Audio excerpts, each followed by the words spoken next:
Estudar a Bíblia, estudar a Bíblia, estudar a Bíblia na escola dominical. Estudar a Bíblia, estudar a Bíblia. Os cumprimento com a paz do Senhor Jesus. A todos vocês que nos acompanham aqui no canal Café de RP, que Deus vos abençoe. Quem vos fala, Diácono Tiago. E é uma alegria poder tê-lo conosco nesse vídeo, nessa videoaula, que nós vamos tratar aqui da Revista dos Jovens, a lição de número 8, a obra salvífica do Senhor Jesus Cristo. Nós temos como texto do dia: nem por sangue de bodes e bezerros, mas por seu próprio sangue, entrou uma vez no santuário, havendo efetuado uma eterna redenção. Hebreus 9:12. E a nossa síntese: não existe exigência mais destacável em nossas vidas do que a garantia de nossa salvação em Jesus Cristo. Os nossos objetivos para essa lição serão discutir sobre a superioridade e as especificidades do sacrifício do Filho de Deus, apresentar as bases da reconciliação salvífica realizada por Jesus e demonstrar a singularidade da obra da redenção realizada pelo Cristo. Na nossa interação, nós vamos ver algo já interessante que eu gostaria de destacar com os irmãos. E a pergunta aqui que é pertinente a nós seria: você é apenas um transmissor de informações para eles, ou você também é um modelo, um exemplo, um paradigma? O que você é, professor? Você é só um professor da escola dominical, ou você é um exemplo de homem, de mulher de Deus, que os teus jovens, os seus alunos possam olhar e dizer: ali, meu professor, e eu me espelho, aquela pessoa é alguém que me leva a estar pensando em Deus, né? Você é um paradigma. Puxa, o que é um paradigma? É um modelo, um padrão a seguir. Etimologicamente, este termo tem origem no grego paradigma, que significa modelo ou padrão, tá certo? Esse é o padrão de sermos, né? Olha só. E aí, professor, como nós, né? Mas como você está saindo nesse sentido? Correspondendo, então, a algo que vai servir de modelo ou exemplo a ser seguido em determinada situação. Então, haverá situações na vida dos nossos alunos onde eles vão lembrar de nós. E é importante que nós estejamos atentos a isso e buscarmos em Deus uma vida realmente dedicada ao Senhor, ao ensino da palavra e a tudo aquilo que nos cabe como ensinadores cristãos. A orientação pedagógica, nós temos uma dinâmica interessante, onde presentes serão dados e alguém vai ficar sem. Achei bastante peculiar, porque onde a aplicação da nossa dinâmica vai ser o quê? Para que nós lembremos os nossos alunos que a doação e sacrifício são ações desafiadoras, né? Então, doação, estamos prontos a doar, estamos prontos a nos sacrificar, né? Então, são ações desafiadoras, mas para Deus foi uma prática que transformou a história, tá certo?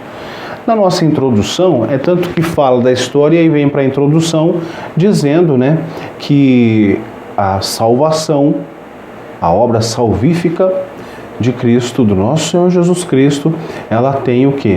Ela repercute, né, repercute em toda a trajetória da humanidade, no passado, no presente e no futuro. Então, no passado, todos sabemos a história de Cristo, tudo aquilo que Cristo é. Cristo foi, naquele momento em que viveu, ele fez com que a história se dividisse nele, né? Antes de Cristo e depois de Cristo. No presente, é interessante que no presente, hoje, o agora, nós aqui em pleno século XXI, estamos mais do que nunca, né, imbuídos em estar nos envolvendo com as coisas de Deus, sendo transformados, sendo usados para transformar também vidas. E isso tudo é muito importante para que nós possamos alcançar as promessas, a esperança que há em nós, que é a vida eterna, estar com Deus nos céus. E então também a introdução vem falar que ela repercute no passado, no presente e no futuro. Que nós estejamos atentos a isso, porque a experiência da salvação ela é viva e dinâmica, tá certo? Então, para o capítulo 1, nós vamos falar aqui hoje do sacrifício. O que é um sacrifício no Antigo Testamento? Bom, no Antigo Testamento sabemos que os rituais, né, que as pessoas, os judeus, eram instruídos pela lei que Moisés recebeu, né, do próprio Deus, e todo aquele ritual que se fazia no Antigo Testamento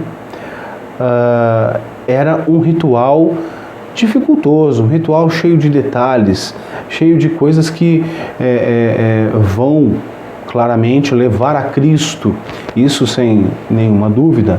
Mas o sacrifício no Antigo Testamento pode se definir uma perspectiva veterotestamentária, como a prática cultica de oferecer produtos do campo ou animais a Deus.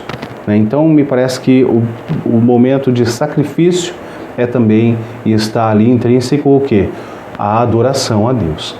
Então, como forma de solicitação do perdão por pecados divinos ou coletivos, em Levíticos 23, 26 ao 28, nos diz assim: falou mais o Senhor a Moisés, dizendo: mas aos 10 dias desse 7º mês será o dia da expiação. Tereis santa convocação e afligirei as vossas almas e oferecereis oferta queimada ao Senhor. Olha só, e naquele mesmo dia nenhum trabalho fareis, porque é o dia da expiação, para fazer expiação por vós perante o Senhor vosso Deus. Então, o destaque aqui do texto, do ponto 1, do capítulo 1 nosso, é interessante, que cada um deveria ofertar conforme também o que? As suas posses. Então nós vemos que era a prática de oferecer os produtos do campo ou dos animais, era individual ou coletivo, por gratidão de produtividade da terra ou outro aspecto das vidas das pessoas, como expressão de adoração, Mas cada um deveria ofertar conforme as suas posses, ou seja, não haveria nenhuma situação onde aquele mais pobre pudesse dizer: eu não consigo entrar no conforme da lei, eu não consigo adorar a Deus, eu não consigo louvar a Deus, eu não consigo aqui porque eu sou pobre, eu não tenho as condições de ofertar algo ao Senhor. Então, a todos é dado a oportunidade. Deus dá a oportunidade a todos. Não haverá um juiz injusto naquele grande dia, e sim Deus Todo-Poderoso, sendo um juiz justo, o qual não haverá alguém que poderá ser justificado dando a seguinte explicação: eu não tinha dinheiro para comprar algo, ou eu não tinha dinheiro para oferecer a ti um sacrifício.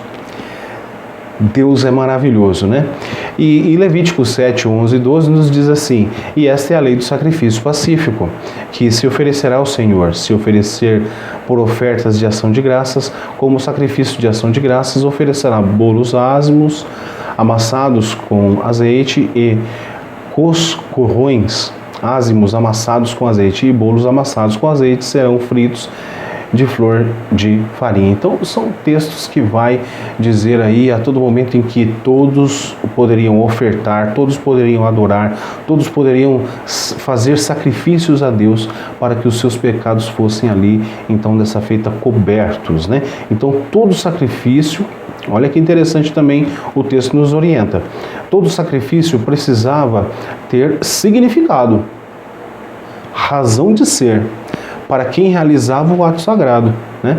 Então, sendo que em todos os casos a finalidade última, olha só, sendo que em todos os casos a finalidade última era a glória de Deus. Em Deuteronômio, no capítulo 12, verso 11, o que nos diz lá então? E nos diz assim, Deuteronômio, capítulo 12, verso 11: então haverá um lugar que escolherá o Senhor vosso Deus, para ali fazer habitar o seu nome. Ali tereis tudo o que vos ordeno, e os vossos holocaustos, e os vossos sacrifícios, e os vossos dízimos, e a oferta alçada da vossa mão, e toda a escolha dos vossos votos que votardes ao Senhor. Algo que haveria a finalidade e, por fim, né, tinha que ter o significado e a finalidade, a glorificação de Deus. No ponto 2 do nosso capítulo 1, vai nos dizer assim: o que é um sacrifício em um Novo Testamento, né? Então, Efésios, capítulo 3, versos 19, né? Ele vem nos dizer o quê? E conhecer o amor de Cristo, que excede todo entendimento, para que sejais cheios de toda a plenitude de Deus. Né? No Novo Testamento, o sacrifício ele vem do coração, ele vem da alma, vem do nosso entendimento, da compreensão, e aplicar isso realmente com um sentido superior àqueles que eles no Velho Testamento aplicavam aos seus sacrifícios dos bodes, dos cordeiros, dos holocaustos. Mas nós hoje, nós precisamos realmente de todo o entendimento e de toda a alma. Não é parcial, mas sim de todo.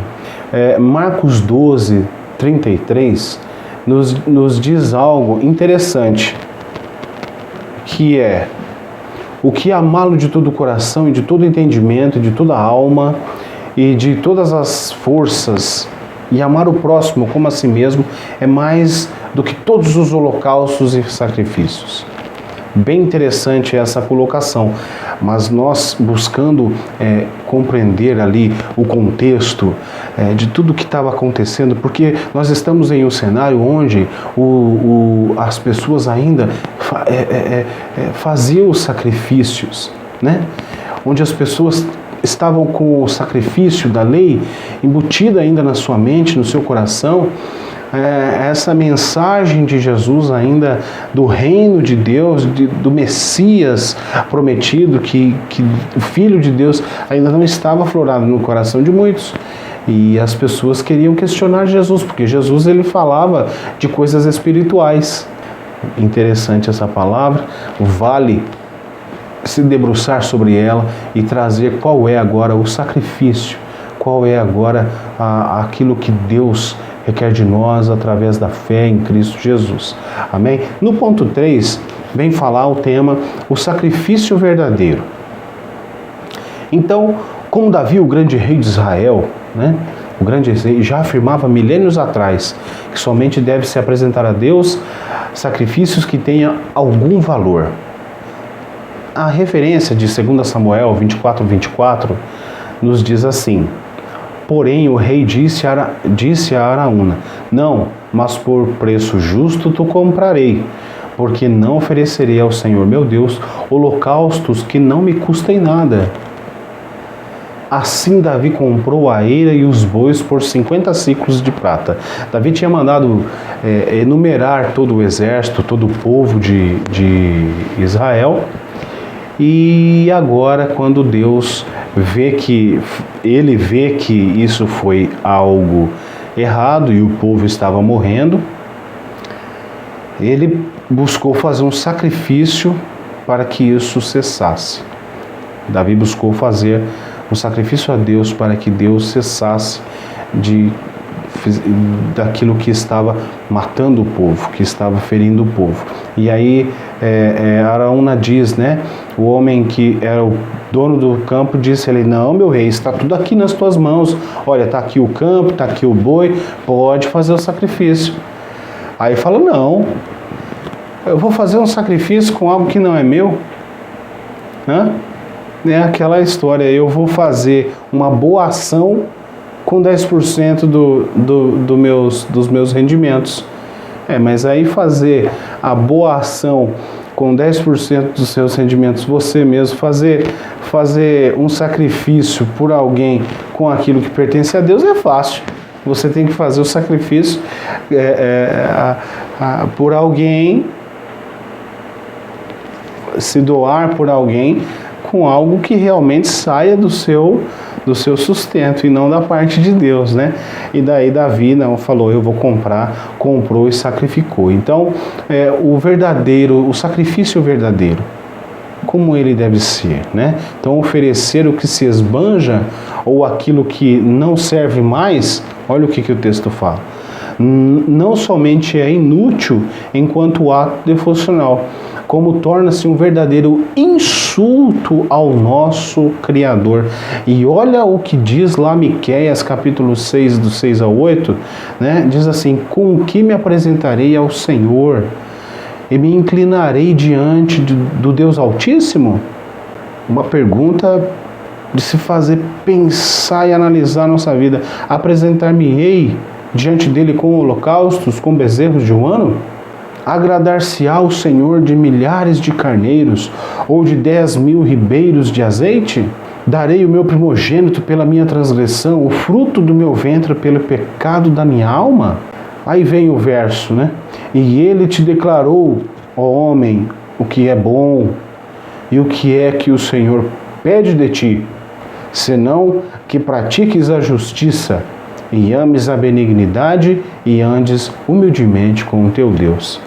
Que nós possamos refletir nisso, passar para os nossos jovens a importância de um verdadeiro sacrifício, algo que realmente vai fazer com que o Senhor possa respirar o cheiro bom do nosso sacrifício. E que isso possa, como uma consequência disso tudo, nós sermos beneficiados, mas ao fim, a glória de Deus, passarmos isso a Ele. Bom, no capítulo 2, vem nos trazer o tema a reconciliação. Então, o que é a reconciliação? O substantivo feminino, né? Ato ou efeito de reconciliar, estabelecer de boas relações entre pessoas que estavam em conflito. Teologicamente falando, pode-se dizer que a reconciliação é uma das consequências centrais do sacrifício de Jesus no Calvário, né? Então, o que nós precisamos fazer, né? Chamar os jovens à consciência de que Deus nos guarda e nos deu condição para nos aproximar dele, certo? O seu poder não está diminuído. Deus pode alcançar o mais distante dos homens e Deus pode alcançar com a sua mão forte, como sempre fez. Porque lá está dizendo Isaías 59:2, né? O que diz lá em Isaías 59:2?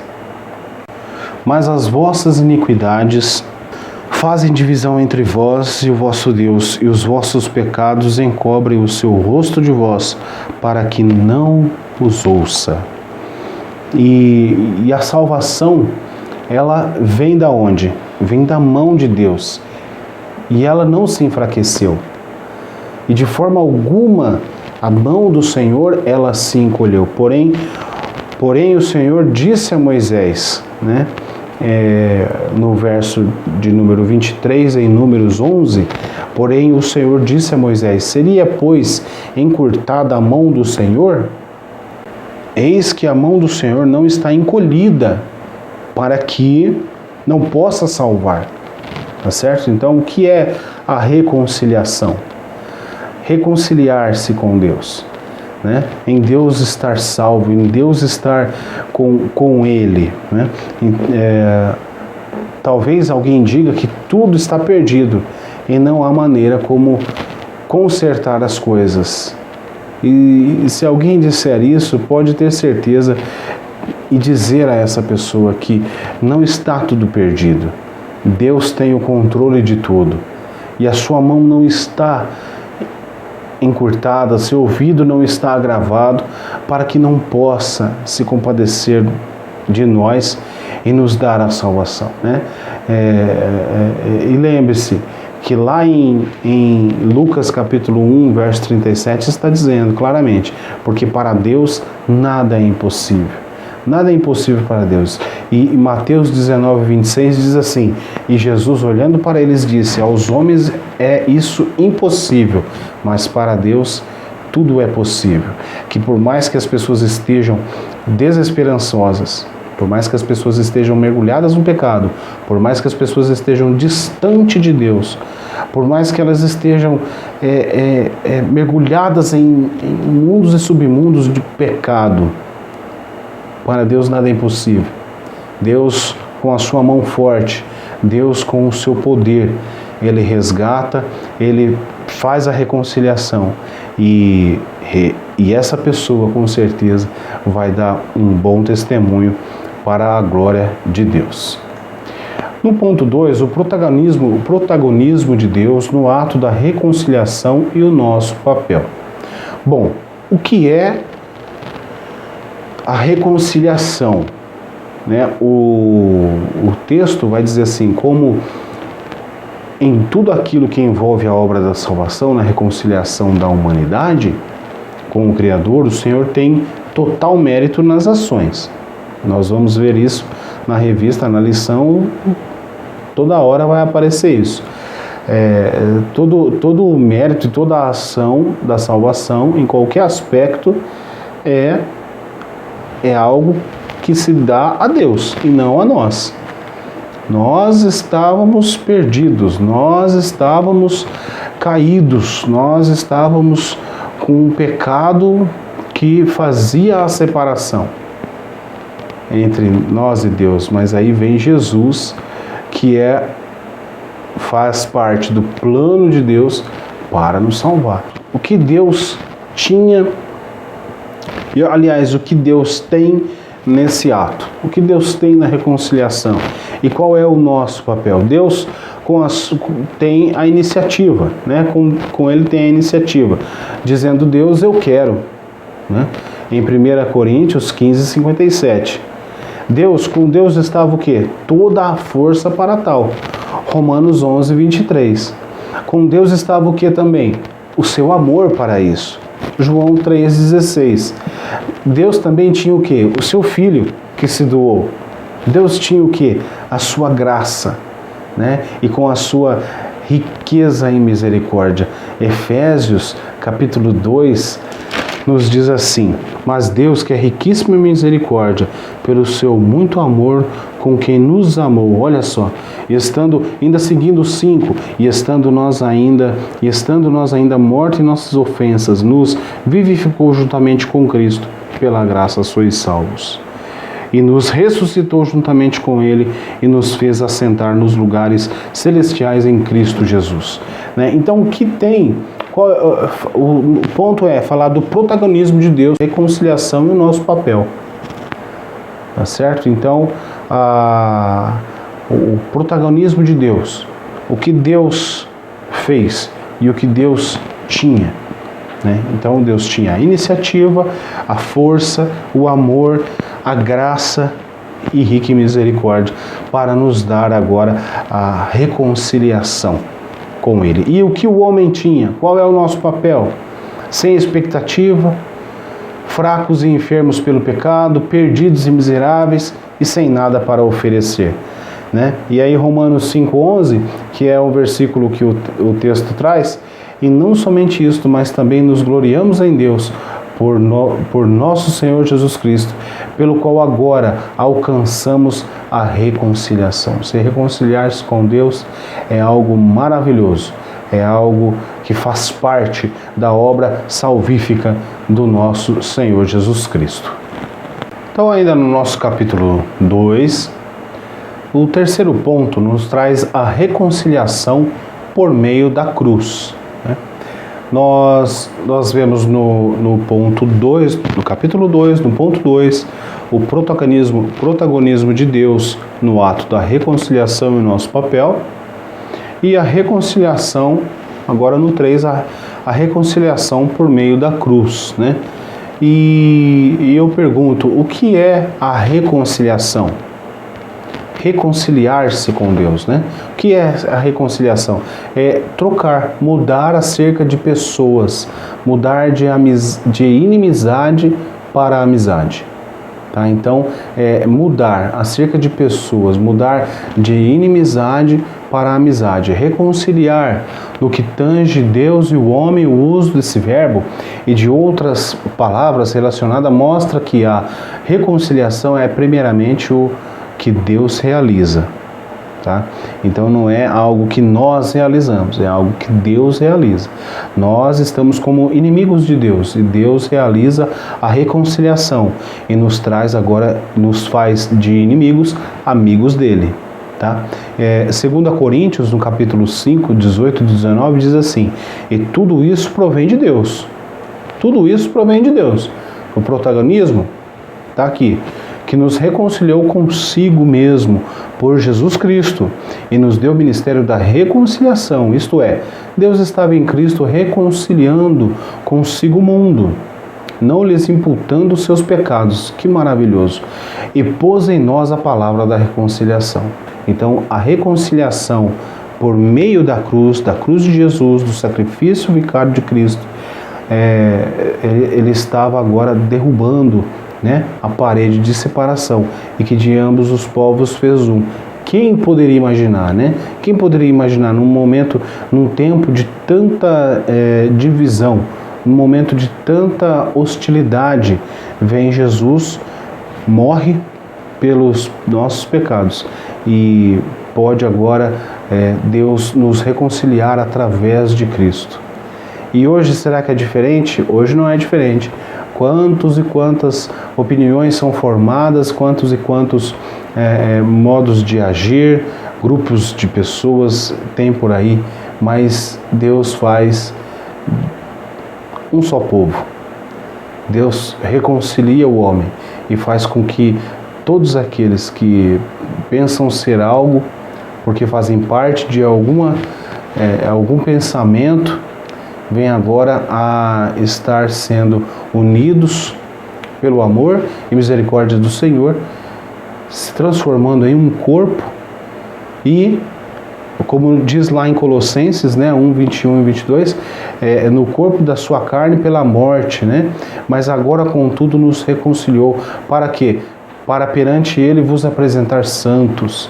Olha só, existe a reconciliação por meio da cruz, ela nos traz, né, algo que Deus fez. Jesus veio, morreu pelos nossos pecados. Deus nos reconcilia através desse sacrifício. Para quê? Para que nós nos apresentemos a Ele santos e irrepreensíveis e inculpáveis. Tá certo? Bom, no próximo capítulo 3, a redenção, né?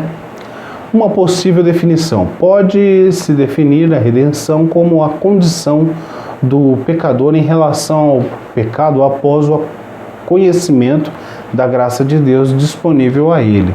Em Salmos 103:4, que a lição traz, nos diz assim: que redime a tua vida da perdição e que te coroa de benignidade e de misericórdia, né? Então, uma possível definição de redenção, né? O conceito da redenção está ancorado numa metáfora muito comum nos tempos bíblicos, e é aqui que é interessante, né? Que é a imagem da comercialização de um escravo, né? Éramos escravos do pecado. Será que nós nos enquadramos aqui?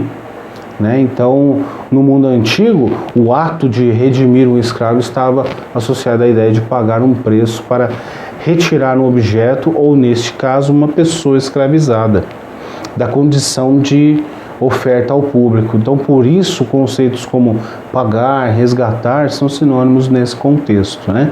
Então, 1 Pedro 1, 18 e 19 vai dizer: sabendo que não foi com coisas corruptíveis, mas como prata ou ouro, que fosse resgatado da vossa vã maneira de viver, que por tradição recebeste dos vossos pais, mas com o precioso sangue de Cristo, como de um cordeiro imaculado e incontaminável. Né? Então esse precioso sangue de Cristo, o sacrifício de Jesus, ele veio a nos remir. E o que é remir? Né? O que é nos tirar da condição de escravos e agora fazer desse escravo alguém liberto? Né? Então remir, tornar a obter. Né? Esse é o significado da palavra remir, tornar a obter. É como se Deus dissesse, ele era meu, agora ele deu um passo e deixou de ser, porém eu estou fazendo aqui um sacrifício, eu estou fazendo aqui algo que somente eu, Deus dizendo, poderia fazer, né? Tornar a obter, remir, remindo, né? E a obra salvífica, né? Salvífico significa o quê? O que oferece a salvação, o que salva, né? Então a redenção é algo que faz parte da obra salvífica, daquele que oferece a salvação. No ponto 2, uma compreensão do conceito de redenção no Novo Testamento, né?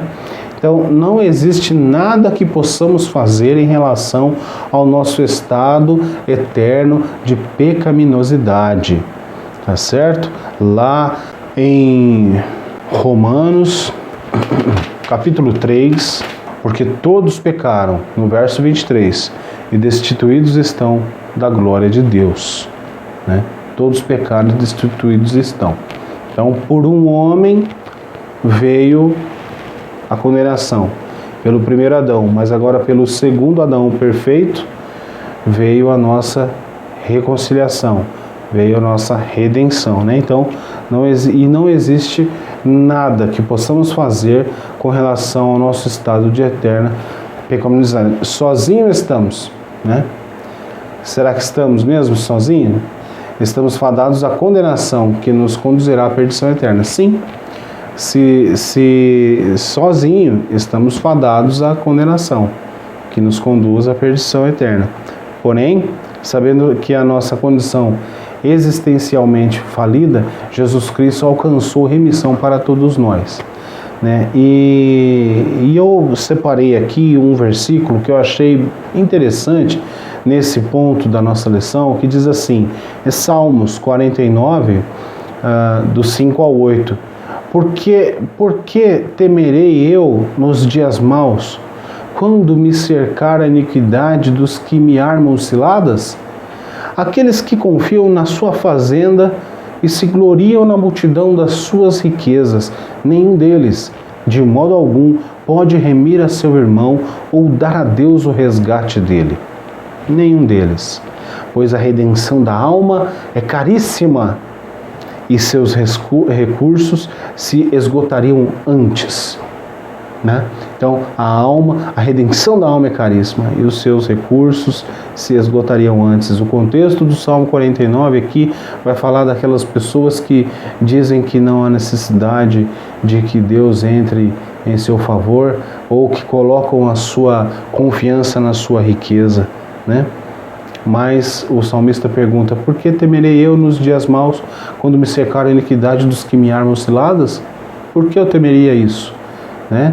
Porque aqueles que confiam na sua fazenda se gloriarão a multidão de suas riquezas, e nenhum deles de modo algum pode remir a seu irmão, né? Ou dar a Deus o resgate dele.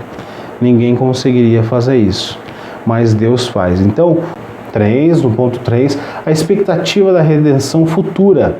Então, a obra redentora que o Mestre já efetuou por nós possui uma dupla repercussão, né? Aquela que alcança-nos de modo imediato e presente, e por isso já hoje podemos declarar-nos redimidos, salvos e santos em Cristo.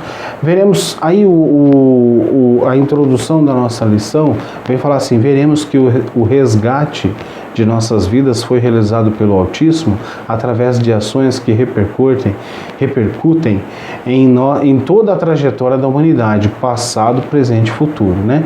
Então, a expectativa da redenção futura, né? Como que nós podemos falar a respeito disso? Qual é a expectativa futura? O que nós esperamos em Deus para o futuro? Qual a perspectiva da sua vida? Qual é a perspectiva da vida dos seus jovens? Eu gosto de perguntar na sala sempre assim, o que você vai estar fazendo, o que você será daqui 5 anos, 10 anos? Quais são os seus planos, os planejamentos? O que Deus tem colocado no seu coração? Qual é o seu pensamento para desenvolver, né? E aí as coisas futuras, mas agora nós estamos falando da salvação, de algo que realmente faz sentido do começo ao fim. E lá na introdução falou do passado, presente e futuro, né? E eu separei aqui um versículo que lá em Apocalipse 22 fala que ali nunca mais haverá maldição contra alguém, e nela estará o trono de Deus e do Cordeiro, e os seus servos o servirão. Então que nós possamos estar atentos a não só a nossa vida de hoje, né? A nossa vida agora, quem somos, como eu comecei a lição falando a respeito se nós somos um exemplo para eles. Em tudo precisamos sim ser, mas nós precisamos atentar que essa salvação, a obra salvífica de Jesus não é algo somente para hoje. Ela é algo que vai nos levar a uma situação maravilhosa, incomparável, que só Deus poderia realmente fazer por nós. Amém? E a nossa conclusão, né? A obra da salvação é um processo complexo, realizado por Deus com a intenção de prover à humanidade a única saída para a iminente condenação eterna que nos ameaça. A fim de conceder-nos tal bênção, o Altíssimo ofereceu o melhor e único sacrifício possível e resgate das nossas vidas, Jesus Cristo, o unigênito Filho de Deus. Tudo se converge em Jesus. Tudo está ligado em Jesus. Velho Testamento, Antigo Testamento, Novo Testamento, tudo está se achegando a Jesus, porque Ele é o princípio e o fim. Ele é o alfa e o ômega. Que essa aula possa, professor, você desenvolver da melhor maneira. Que esse vídeo possa ter te ajudado a desenvolver, pensar em coisas. Que o Espírito Santo de Deus possa te fazer lembrar coisas e você aplicá-las aos seus alunos, aos seus jovens, da melhor maneira, para que essa lição seja de uma forma bem clara e nítida a eles, de que a nossa redenção, a nossa reconciliação, a nossa salvação está em Cristo. Não há nada que supere isso, não há nada que faça com que o nosso olhar espiritual seja desviado dessas coisas, porque em Cristo, em Deus, nós temos a perfeita salvação. Tá certo? Então, que você que nos acompanhou até aqui possa estar compartilhando esse vídeo, possa estar se inscrevendo no nosso canal. Também clique no sininho das notificações, será de grande valia. E que você, através desse vídeo do canal Caped, possa também, é claro, ter um crescimento espiritual. E isso, como a aula nos falou, render a glorificação a Deus, que esse é o nosso intuito. Tá bom? Então, que Deus nos abençoe e que a paz do Senhor esteja com todos vós.